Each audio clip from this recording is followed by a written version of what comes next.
Okay, I don't think we've said anything terribly earth-shattering yet. Yeah, but I'm just so appreciative of the way he's writing about law, and so I'm excited as we move forward with this to experience some more of that. I raised this criticism with Sharon, and I'm gonna raise it with you guys because I think this is what this is what gets us into trouble and is what is at the core of some of our stuff these days. On page 20, I'm sorry, 10, you already and referred to this little list, justify both slavery and its abolition. I take offense at the second one. Justify both keeping women subordinate to men and fully emancipating them. Listen to that. Justify both keeping women subordinate to men and fully emancipating them. I think it seems that's all up to men then. Yes, Jane's got it. That's it. It continues to ring that it's up to men to free women. It's up to men to, yeah. And he's just made this case, which is why I find this hard, is just made this case about creation, and God's plan is wisdom, and then he goes and kind of puts he does it to himself. So how could it have been different? I wrote that. The way it could have been different was for him to say something like, justify both keeping women subordinate to men and living fully into creation. Man and woman are the halves of the wholeness of creation. That's what we heard Will Gaffney say in Womanist Midrash, that creation isn't it? Or was that somebody? I've been reading so much Old Testament and just Genesis now. I might be getting things confused. But it was Will who wrote about the halves of that as the Genesis story is translated authentically. Yes, because that's where we first learned that Adam doesn't necessarily mean man. No. Yeah. And so anyway, that is a little bit of something I would have hoped he would have done a little differently. But one of the things that I really appreciate is, let's see if I can find it here. But Kathy, he's a man, so what did you expect to get out of it? I expected much more because he's Peter Enns. Oh. Sorry, Tom. No, I totally get it. Yeah. I'm right there with you. Yeah. He could have done a little better there. That's all I'm saying. Well, and if you stretch that, even the first sentence can be taken as Black people needed white people to save them. Yeah. I just think it illustrates systemic systemic racism, systemic I mean, so deeply ingrained in a system that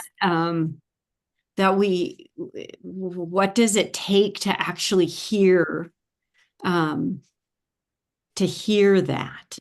And I mean, it isn't about one population freeing or giving power. It isn't about any of that at all. It's about, in God's creation, humanity is already free. Right? Kathy, I don't have the book yet, but I mean, you offered a possible phrasing of it that certainly is more more appropriately equal and or equitable and Christian, but how about taking it a step further and instead of saying what you did, also saying, rejecting our Mm. our anti-Christian beliefs so that we can, or acknowledging the fact that we're very off base with the first half of it, with the way things were or the way things are. Yeah. Yeah. Yeah. I don't, he's not writing a book about, about any of that, about anything like systemic racism, about anything of it, that's not the book he's writing. And at the same time, I do think that a book written in 2023? It's a brand new book, right? 2019. Not a brand new book. It's pre-COVID 2019. But anyway, a book written in now. And he might not have read that He that might, way. but that's the point, right? Right, it is the point, but I think that that's something that we sometimes in a book feel we can't talk to the author, but we can. We can reach out to the author and say, we read this way. Is that what you meant? Yeah, maybe And give send him a chance to address that in in a new Yeah. printing of it, because you're right. If this is a book about how the Bible actually works, then he is going to probably want to think about that. Think about the words. That's true. And Wonky, we kind of jumped over you. Well, I don't know. I guess I took it is that he was looking at the Bible as it was written, so that you're looking Old Testament is pretty well filled with slavery, and New Testament Right. you have the different, and the same thing with the subordinate, the woman, but then in the New Testament you have Jesus coming and totally overturning it. So in a way, yes, you've got the two parts of the Bible, and that's the way they were. But that his point is throughout the entire book Yeah. that we need to do that differently. Okay. Well, yeah. So because that's his point, I want him to do it differently. That's what I'm saying. Tom, you were going to jump in? Yeah, to speak to what Annetta said, even if he's the most pro-equality and feminist person out there, that's the systemic piece of it. If this is the language he's grown up reading and learning and using, you're an author and you want to be the most pro-equality person out there, well then do better. It's a learning process. Yeah, and Exactly. that's all I'm saying. Grace. I think he can do better, and I want him to do better. But maybe he won't do better unless I ask him to do that. So who knows? Maybe I will. Jane Korsberg. I'm going to blame it on his editors. Somebody should have caught it. Can always blame stuff on the editors, right? That's probably a meal, right? There's this little thing going on maybe it's just me, because Facebook ads get pointed at you who are reading it. There's one that keeps popping up for me that says, "So you've always wanted to be an editor?" Yes. Well, that goes along with your original degree. Well, of course you'd be a good editor. People need to, yes. Anyway. Okay. And one other thing at the top of that page that I'm quite taken with. Page 10. Yep. Rather than providing us with information to be downloaded, the Bible holds out for us an invitation to join an ancient, well-traveled, and sacred quest to know God, the world we live in, and our place in it. Not abstractly, but intimately and experientially. I mean, this is a quest. This is a sort of an unfolding of what we perceive as what it's always said, and trying to hear it hear it in the ways that today that honor the ways that it was written. And then one other thing on page 8, in the middle of the first big paragraph, listen to this. It takes creative imagination to bridge the ancient and modern horizons. Who's that? I mean, is that not the sanctified imagination that we learned about in Will Gaffney's book? My guess is that he knows Will Gaffney. I mean, not that he's writing after her, but I think they're all part of that same group. You know, Will Gaffney, Nadia Bolz-Weber, the people from the Bible for Normal People. Yeah. So Pete Enns and Jared Bias. Yeah.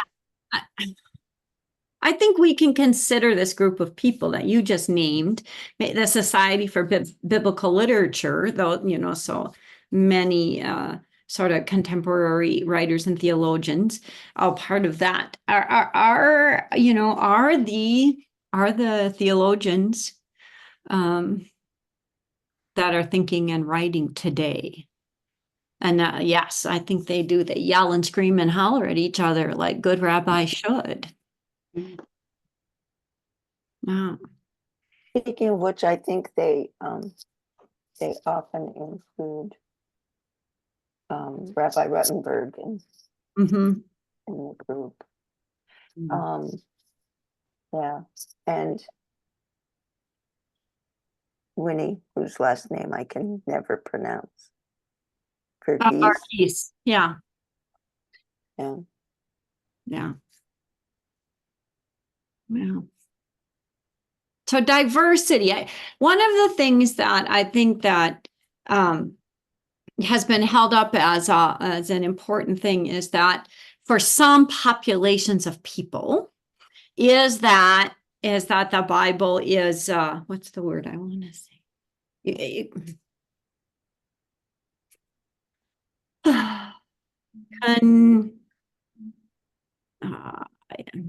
Where everything is, well, there's no contradictions. What's the word? That's no contradictions.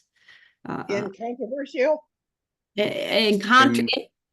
Incontroversial? That could be, yeah. Infallible and infallible. I mean, all of those words that describe that there's no sort of contradiction, there's no argument, there's no, it's you know, all this very neat and set of words that points us, and so that's what he's arguing against, of course. And he, you know, on page 9 he says, so instead of going through, and I think this is exactly right, going through painful intellectual contortions, pretending this diversity does not exist in the Bible, we should ask why there is so much of it and how this might actually be good news. That I think that's such an important question. I'll tell you a little story I had. I don't know if I told you this story before, but in my systematics class, you know, I am not, you all know that I am not a linear thinker. And so systematics is really, really hard for me to try and put everything in order. And, you know, I'm this kind of thinker and doer. And there was a fellow in my systematics class. I can't even tell you what we were talking about. But we were doing some really wonderful creative imagining, because my systematics professor also was not caught in a way it's always been done kind of way. And there was a fellow in my class that just melted down in front of us. And it was hard. It was really hard to see. We knew it would happen eventually because he could not. He was completely and absolutely incapable of thinking what we call outside the box. He couldn't, what did he call that? Where everything must coincide, everything must all come together and go to a straight point. He could not entertain the possibility of diversity. Cognitive dissonance. That's the word I was looking for. Cognitive dissonance. He just couldn't do it. And this is what Pete Enns is asking us to do. That's what he's calling for us here, is to completely and absolutely entertain, not that we have to just accept it, but that in fact diversity might be the point. It's Well, interesting yeah. to, Go ahead, Sharon. You it's have, interesting to, Wait for Sharon. that while he talks about this diversity, he doesn't talk about the way the reverse of that has always been applied. Mhm. I mean, he does talk really briefly, and maybe he goes back to it later. I can't remember. About different authors. But he doesn't talk about the fact that there are actually many traditions of both Jews and Christians who look at this as written by God, Mhm. as though the different authors were merely scribes. And that's interesting to me, because I think that's at the heart of why so many people can't accept the diversity. So what does it take? I mean, the question is, because we all know these people too, what does it take to set that aside and to embrace, I would say, the reality, not just the possibility, but the reality? I mean, What does it take to be a person who says that there aren't any contradictions? It takes some degree of interpretation, some degree of allegorical, oh, this is what was meant by this. I mean, yeah, at least I think of the Bible as the guiding principles of my life. But if it were a textbook, like, it's horribly written as a textbook. There's not an index that tells me which page to go to for a certain issue in my life. We all know that, you can't sit down and read it front to back without some other book or some other people to help you understand what you're reading. And there have been all sorts of different ways of interpreting it.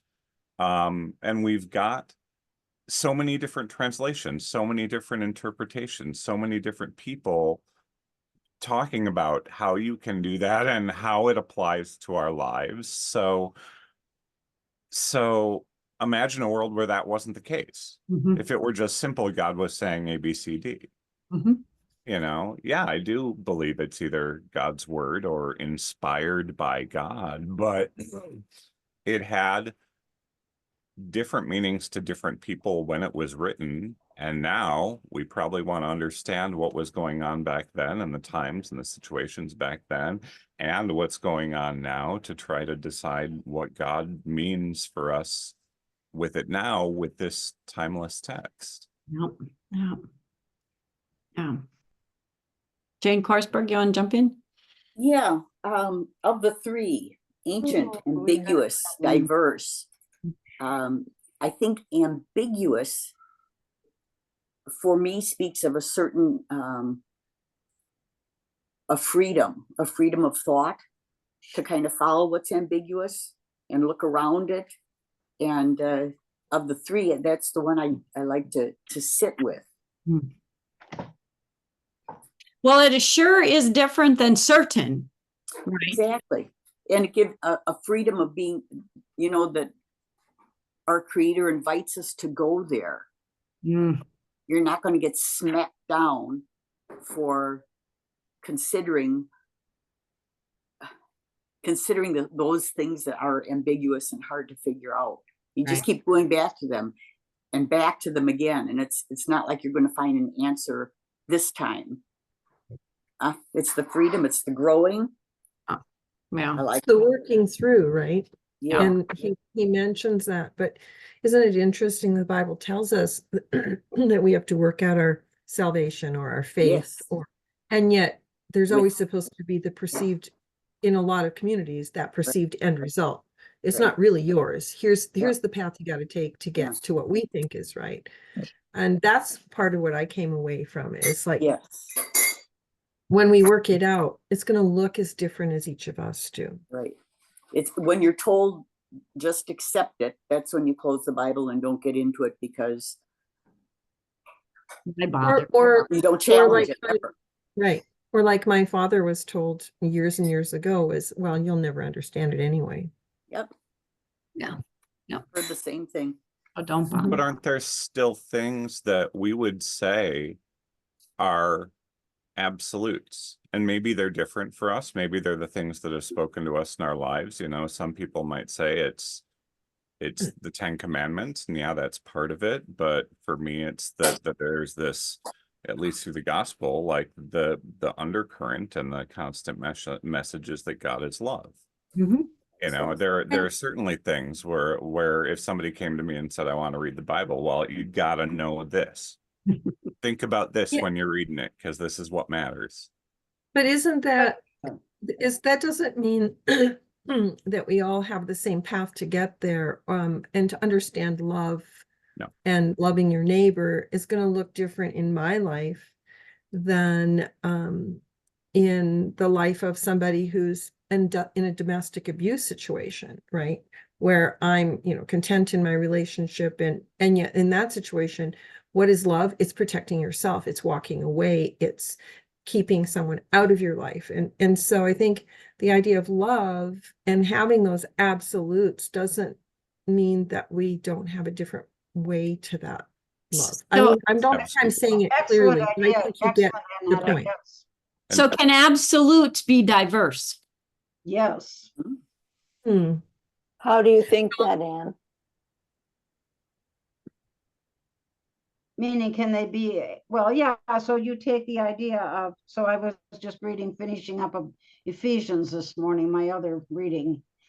And, dear Paul, why I know that a person wrote the Ephesians, because, but then you have to, within the diversity, we have to also take into account the society in which each part of the Bible is being written or is being referred to or living in.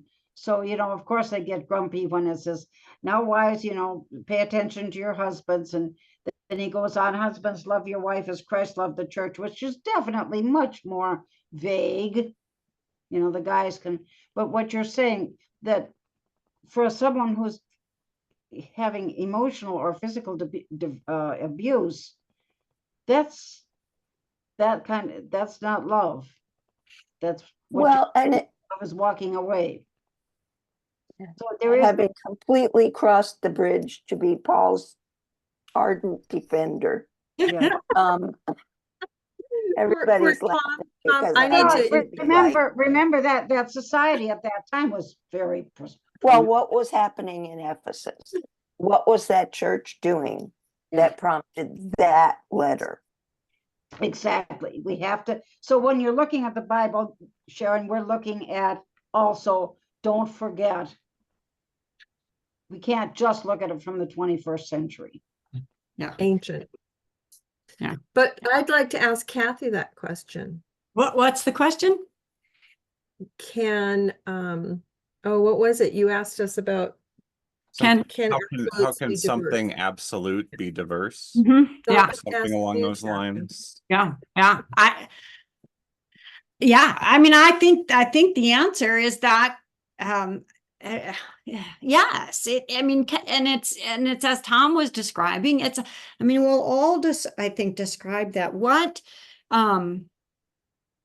I, and this, I think, I don't know if this is wrong. It could be wrong, but, you know, what I hate to use that word, but you know what it means. What trumps everything else is God's love, God's call to love, as it is explained, lived, shown, incarnated in Jesus.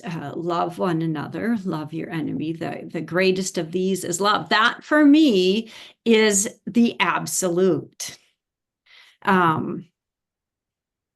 Everything else, as far as I'm concerned, is gravy. and we make gravy out of all different kinds of stuff. I'll stand next to somebody else and make gravy, and we do it completely differently. We get to the same place of something really delicious to slop all over your mashed potatoes. You know, I think that for me, the answer is yes. What is absolute is different. I think our As Rabbi problem with Hillel says, Oh, love go ahead. God, love your neighbor. The rest is all commentary. Commentary, yeah. I think our problem with absolute is that that's putting God in a box, isn't it? And we try to always define the divine.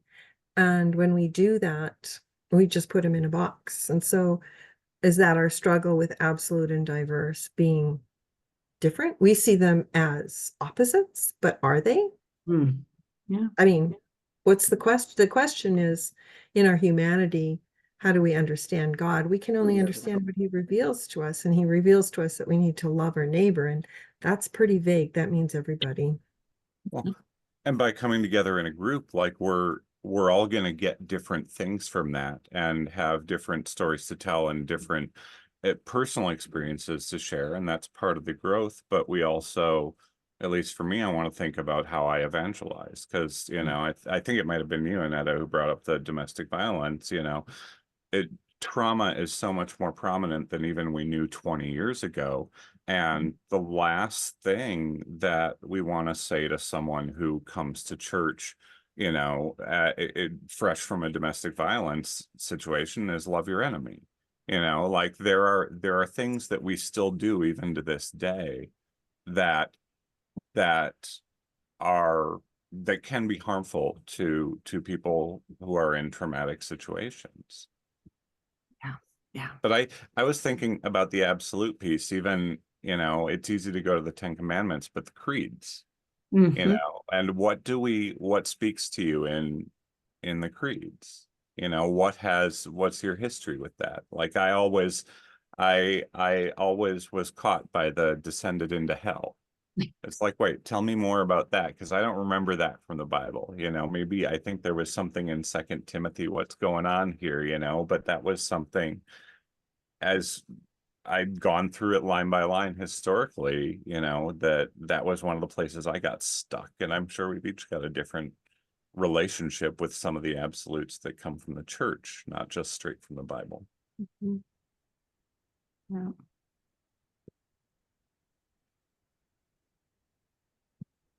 One of the things I like about the creeds is that they're short. so that there's lots of room for the commentary. But I wanted to say on that point of descended into hell, that is a point that my husband, for years, when we would say the creed, he would stop and not say that, because for him that was not possible for God to go to hell. And so then when he'd pick it up at the end, and I think that that's another way that we can remember that the creeds are aids to our faith and not necessarily inerrant. Mm-hmm. Yes. To a point. I understand that, and I'm trying to think, on the resurrection stories. Kathy, is it more tradition that it says Jesus just, and the new translation that says he descended to the dead, which is, Yeah.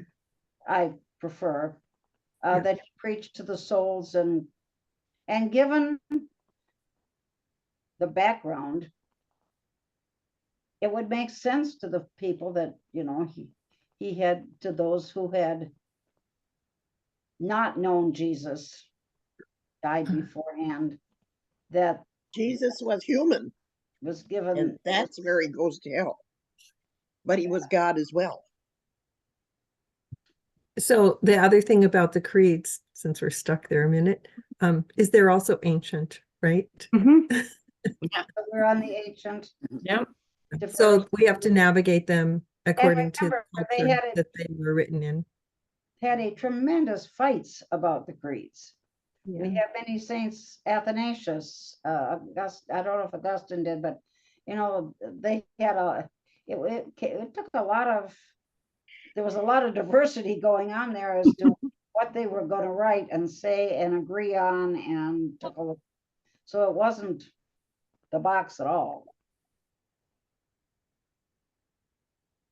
I think it would have been fun to sit in on those arguments, Oh, but as a woman, probably couldn't do that, huh? true. Oh, yeah. I don't know if it would have been fun watching men hit each other. I mean, yeah, Hit each other blow. in the name of the Bible. Yes. Yeah. It came to blows. Good. I Oh, meant just listen to the arguing. Yeah. I think that one of the things that we get too personal when we discuss these things, and I would like to see if their personalities all came into it. I know, but I think that we need to have those long, hard discussions, and we're a little timid. That's what makes this group different, right? How long did it take you to get through, John? I think I can't remember. It was a long time ago. long time. I appreciate that, and having disagreements. I think it's a part of in-depth study. We're Yeah. not good rabbis, are we, Sharon? I mean, I think we Actually, we are. rabbis. We no, but are I mean, very good rabbis. in Christendom, we tend to find our own little camp and just navel gaze in our own camp. And this group is different. Right. This group is different. Yeah. Yeah.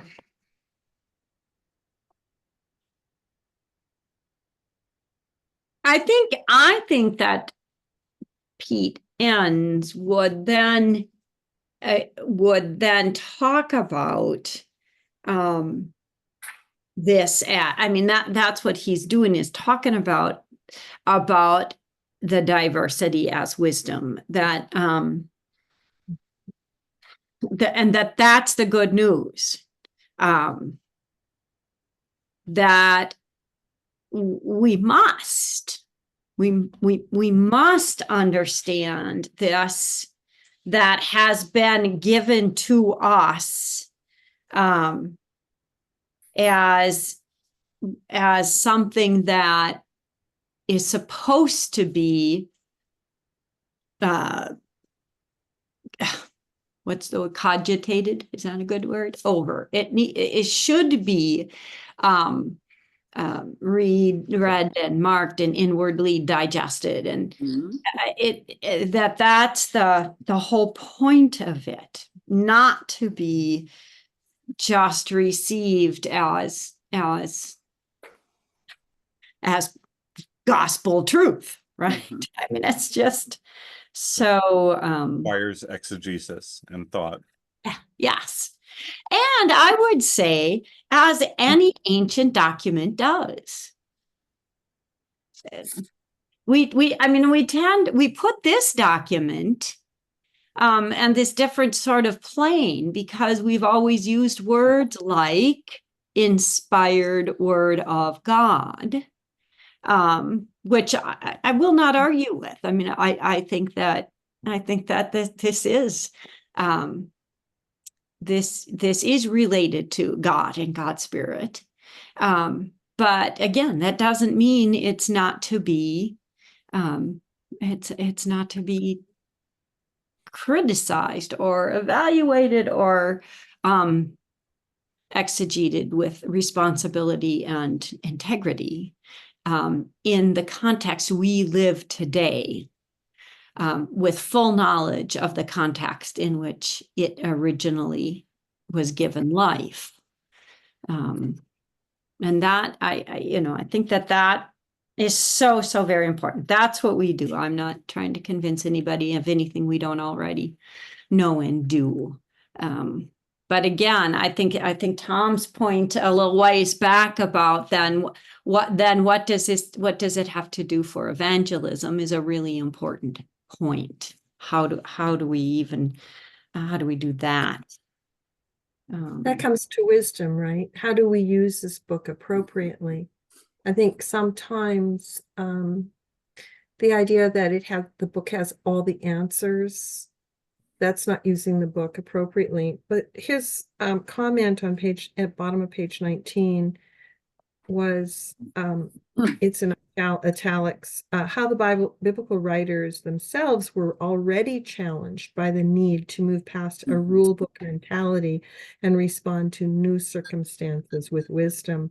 Because we do see a lot of rules. The Old Testament's like full of them, right? And we just sort of have a little email back and forth about that. I'm sorry, Annetta, it's what page were page you 9, reading? bottom of page 19. Okay. So the idea is that those people who were writing it, we started in Genesis without rules, and then we quickly devolved into rules, and then isn't it kind of like the New Testament spends its time trying to devolve those rules again? I don't know, I'm just thinking out here. Is it human nature that we like rules? We like, Oh, yeah. I mean, I am very linear. I'm very logical. That's why most of my art is very math-based. So, totally different than the way you think, Kathy. Yeah, And so that's why I couldn't do what you do. so it's just different, right? Mhm. But I think it's We feel more interesting. comfortable with rules. It's If- interesting though that we spiral easily into rules and places and roles and those lines. Everybody Categories. get in line. Mhm. Yeah. Like when I watch watch shows where they have the traffic in some cities and where everybody's just going and you're like, everybody's going to die here, people. And, we all want to stay in the right lane or the left lane, depending on which way we're going. And is that human nature or is it just very white of us? Mhm. Wow, there's a question, isn't it? I think there's got to be some human nature in there, but there's some culture to it too. I think one of the most kind of profound things somebody said to me in the past decade was when a friend of mine looked me in the eye and was like, "Stop expecting yourself from other people." Oh. And Say because that again, there's Tom? ways like, Mhm. here's the ways. No, it makes so much sense to me that I'm thinking this way. How is it that you aren't? Aren't thinking exactly the same way I am. Yeah. Which is pretty much what's going on right now. Yeah. I like where on page 17, the bottom of 17, where he says this book is for three he's identifying three people or types, Bible readers, Christians, fundamentally Christian, for the barely Christian, frustratedly Christian, the barely Christian, and the formerly Christian. And I can see myself in all those categories. Mhm. Yeah. Book must be for me. It is 9:58. Hmm. I would make a suggestion Okay, that we read chapter 3 for next week, because we've not touched on chapter 2 at all today, really. no. And that way, the people who don't have the book yet, one of whom through no fault of her own, would be able to catch up easily. Okay, And I chapter think what 3? I might do, if anyone but me is interested, is as I'm reading, highlight the scripture that he's calling out Yeah. and include that in the email, Mhm. Okay, which A, will force me to read ahead of time, which I never do. And B, I would find it helpful to have a place where it was all In put one, together. yeah. so we are gonna get together next Friday, which is July 5th. Yeah, I'm not doing anything. I'm not doing anything. I expect to be here. I'll be Okay, here. then. Sounds good. Okay, Okay, we'll see you then. okey doke. It was Thank great you all. having you here with us. Oh, it Thanks was for a coming, Tom. privilege. Thank you so much. Chapter Welcome aboard. 3? Yeah, so all the way through chapter 3. We But can, are we gonna discuss chapter 2 at all? yes, Yeah, Okay. 2 and 3. All right, 2 and we're 3. good, because I got 2 done. All right, thank Yep. you. And 2 is fabulous. Yes, it It's is. I fabulous. think I'll reread it. Yeah, yeah. Thanks. Okay, You all. bye-bye. Bye-bye. Have a good weekend, everyone. Stay safe.